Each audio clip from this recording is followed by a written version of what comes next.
Yes, teman-teman, sekarang kita bahas dulu yuk gimana caranya mencabut program lama ya. Jadi sebelum nanti saya ceritakan tentang yang namanya doktrinasi, gimana cara mendoktrin atau lebih tepatnya memasukkan program baru gitu ya. Kita cabut dulu program lama. Semua alasannya sudah saya berikan di video-video yang sebelumnya. Jadi sekarang kita benar-benar fokus untuk ngeberesin gimana cara mencabut program lama ya.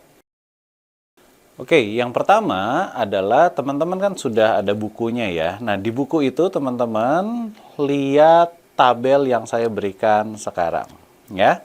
Oke, jadi saya jelasin dulu, ada 5 kolom di sana. Kolom pertama adalah bicara tentang nomor, tentu aja saya nggak bahas ya. Nah, nomor kedua adalah di kolom kedua adalah berbicara emosi atau perasaan. Kita akan mulai dari emosi dan atau perasaan ya. Jadi ilmiahnya nanti aja kalau misalkan teman-teman ketemu saya akan jelaskan kenapa ini jadi penting. Tapi kali ini untuk ngejelasin ilmiahnya nanti aja dulu lah ya. Kita langsung aja ke prakteknya supaya teman-teman dapat hasilnya jauh lebih cepat. Jadi ceritanya adalah segala sesuatu yang membuat kita memiliki tindak tanduk, nasib, dan pola kejadian, salah satu unsurnya adalah emosi. Ingat ya, salah satu unsurnya adalah emosi. Di luar emosi masih banyak lagi unsur-unsur yang bisa menyebabkan sebuah pola kejadian itu terjadi sama diri kita atau menghasilkan pola perilaku tertentu.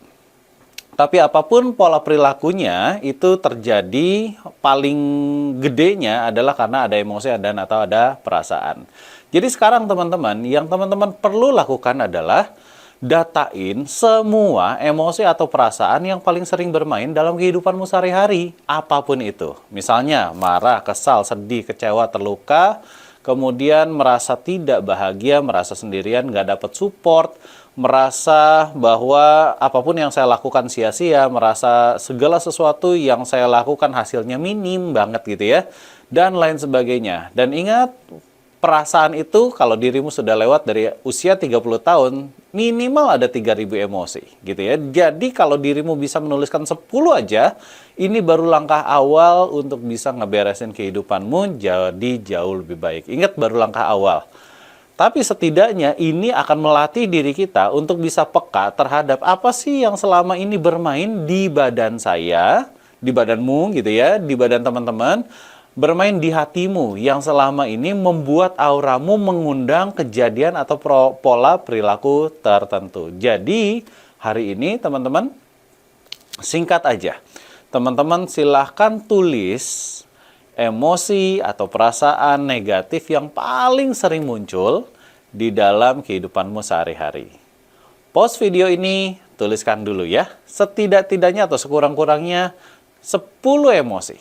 Yuk, lakukan sekarang.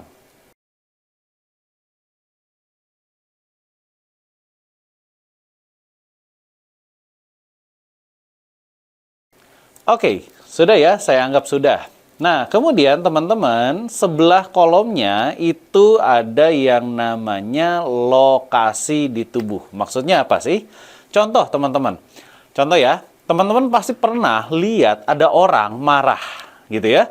Ketika ada lihat orang marah, wajahnya sampai merah banget. Pasti pernah lihat gitu ya. Ada juga orang yang begitu marah, tangannya tegang sampai geremet-geremet mengepal-ngepalkan kayak gini. Pasti pernah dapetin gitu ya. Ada orang yang kalau marah keram otot. Ada orang kalau marah punggungnya sama pundaknya itu tiba-tiba tegang. Oke ya. Ada orang kalau marah kakinya nggak bisa diem, pengen lari dari situasi itu. Ya. Ada orang kalau marah langsung pusing, langsung kepalanya tuh nggak enak, pening gitu ya, dan lain sebagainya. Nah, itu adalah berbicara lokasi di tubuh pada saat sesuatu emosi muncul. Ya, nah sekarang tugas daripada teman-teman adalah rasain emosionalnya, kemudian dicek yuk. Emosional ini ada di mana? Di dalam tubuhmu. Ya, dicek aja emosional ini ada di mana di tubuhmu.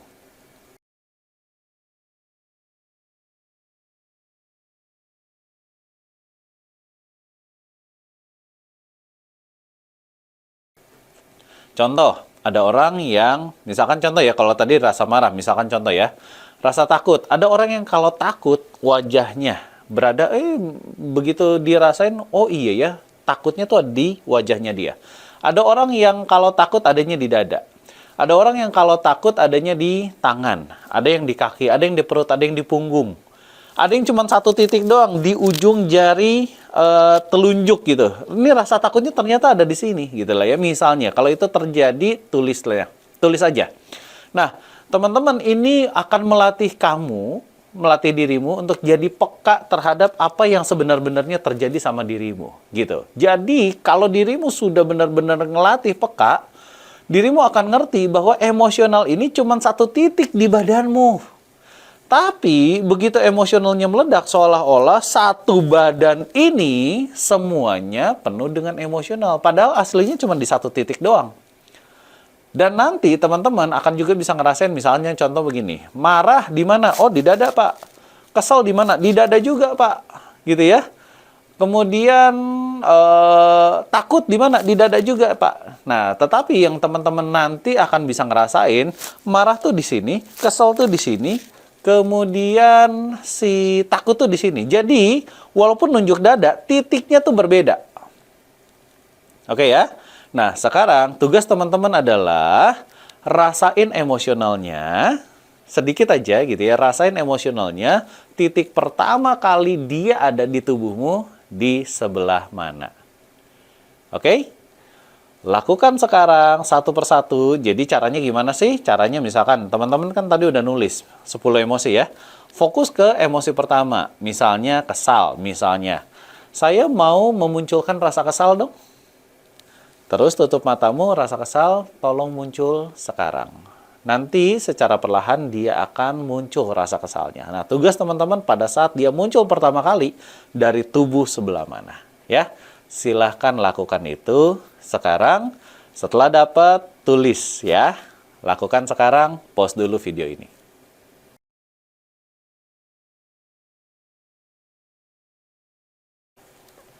Oke, saya anggap teman-teman sudah melakukannya. Nah, sekarang di kolom keempat, gitu ya, di kolom keempat. Nah, di kolom keempat ini adalah berbicara tentang intensitas emosionalnya. Jadi, misalnya contohnya begini, teman-teman. Ada orang yang intensitasnya dari 0 ke 10 gitu ya. 10 marah banget, misalnya begitu. Jadi, sekarang kita testing. Rasa kesalnya kita kasih angkanya berapa sih? Rasa takutnya kita kasih angka berapa, khawatirnya berapa, cemasnya berapa, merasa sendiriannya berapa, merasa nggak disupport, nggak didukungnya berapa, gitu ya. Nah, skala normalnya biasanya 0 sampai 10 biasanya. Tetapi sering banget saya temukan di lapangan bahwa skalanya 0 sampai 10 kayaknya nggak mewakili. Contohnya, Pak, begitu saya rasain rasa takut, Pak, 0 sampai 10, munculnya, Pak, angkanya 15. Gitu ya. Munculnya angka 15 nih. Kalau itu yang terjadi, tulis aja. Ya, jadi meskipun normalnya 0 sampai 10, tapi apa yang kamu rasakan ternyata lebih dari angka 10, tulis aja. Bisa jadi angkanya 15, bisa jadi angkanya 20, 30, 50, bisa jadi angkanya 100 loh. Gitu ya. Satu emosi angkanya 100. Bisa nggak sih, Pak? Bisa. Saya pernah dapat yang ribuan. Saya juga pernah dapat yang, Pak, ini tembus puluhan ribu nih, 20 ribu nih angkanya. Benar gak sih? Saya mesti bilang benar. Anggap aja itu benar gitu ya. Anggap aja itu benar. Jadi apapun yang dimunculkan di pikiranmu, di pikiran bawah sadarmu, kalau dapetin angka tertentu, tulis aja. Meskipun angkanya, Pak, gue nggak lebay nih.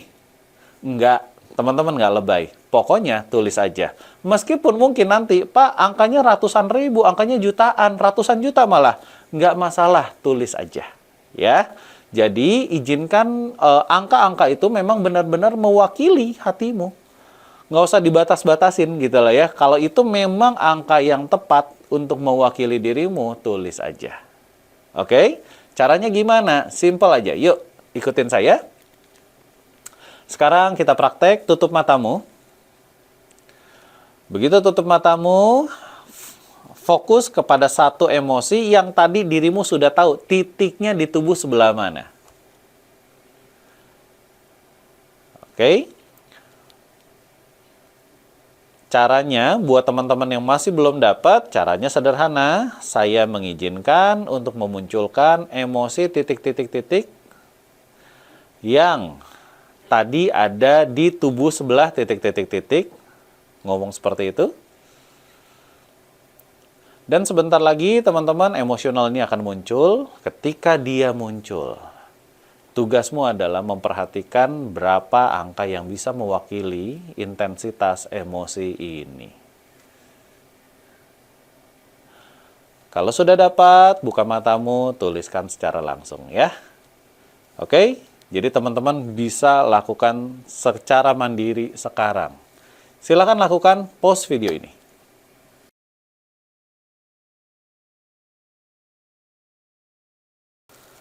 Oke, saya anggap teman-teman sudah semuanya ya, sudah semuanya nih. Jadi kita berbicara bahwa ada emosinya atau perasaannya, ada lokasi di dalam tubuhmu, dan kemudian ada intensitasnya. Nah, kolom yang terakhir adalah berbicara kalau kamu marah, konteksnya itu apa sih?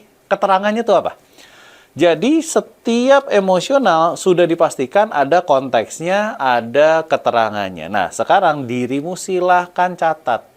Keterangannya apa. Jadi kalau misalkan saya takut, ya takut terlalu general gitu ya. Sekarang takut tentang apa? Takut memprospek orang kah? Takut ditolak kah? Takut dianggap rendah kah? Takut di apa? Gitu ya. Silahkan teman-teman tuliskan konteksnya. Karena begitu teman-teman udah ngerti konteksnya, bisa jadi di konteks yang lain muncul rasa takut yang berikutnya. Muncul rasa khawatir yang berikutnya. Jadi teman-teman sekarang akan bisa ngerti bahwa emosional kita punya banyak banget. Ya, sekarang tulis dulu konteksnya. Takut yang kamu alami dalam konteks apa? Ya, silahkan ditulis dulu. Lakukan sekarang.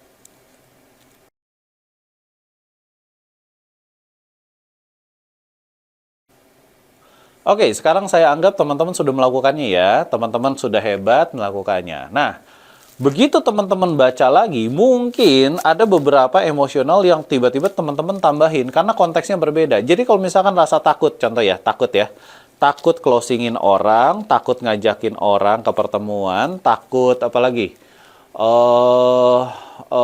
Takut ngejual gitu lah ya, takut ditolak gitu. Takut apa lagi? Takut closingin orang sama takut ditolak beda loh. Beda loh ya. Ini dua hal emosional yang mirip tapi beda. Terus takut jalan sendirian, takut nggak bisa ngomong, takut apa lagi silahkan. Jadi begitu teman-teman berbicara tentang rasa takut aja, itu konteksnya udah banyak banget. Ya, belum khawatir, belum cemas, belum kesel, belum marah, belum tersinggung, belum lagi merasa sendirian, merasa nggak mampu, merasa pengen maju tapi kayak ada yang nahan, dan lain sebagainya. Ini banyak banget. Tugas teman-teman adalah diskusi nih nanti sama kelompokmu. Kamu punya rasa apa? Kamu punya emosional apa? Gitu ya. Yang sifatnya personal banget, ada emosional yang sifatnya personal banget ya. Misalkan aib lah, aib dalam bentuk apapun yang kayaknya nggak layak, nggak pantas untuk orang lain tahu, maka nggak usah omongin ya. Tapi yang menurut kamu ini sebenarnya ketakutan gue normal nih, biasa, orang lain juga punya gitu ya. Silakan kamu ungkapkan, jadi kamu bisa tahu bahwa ini masalahnya di sini. Tugasnya adalah jangan bertukar pikiran. Ya, sesama teman dulu nih, jangan dulu. Kenapa? Karena kalau tukar pikiran, yang ada nanti adalah pembenaran di pikiran bawah sadar tentang ketakutan yang selama ini kamu miliki, tentang emosional yang selama ini kamu miliki. Kalau yang nanti jadi pembenaran, malahan nggak jadi beres-beres. Yang ada adalah si takut atau si emosi negatifnya malah makin kuat. Oke ya, jadi kamu boleh sharing, tapi jangan tukar pikiran. Ini penting ya, tolong jangan dibalik-balik gitu ya. Kamu boleh sharing, tapi jangan tukar pikiran. Tukar pikiran nanti ada sesinya khusus ya. Jadi tugasnya setelah kamu sudah mendatakan itu semua, saatnya dirilis. Dan rilisnya itu mudah gitu ya. Sebenarnya kompleksitasnya super tinggi teman-teman untuk merilis ini semua. Saya sendiri menguasai kurang lebih 60 teknik untuk ngerilis ini. Tapi ada satu platform yang sama dari semua teknik yang saya kuasain. Saya akan berikan platformnya sekarang.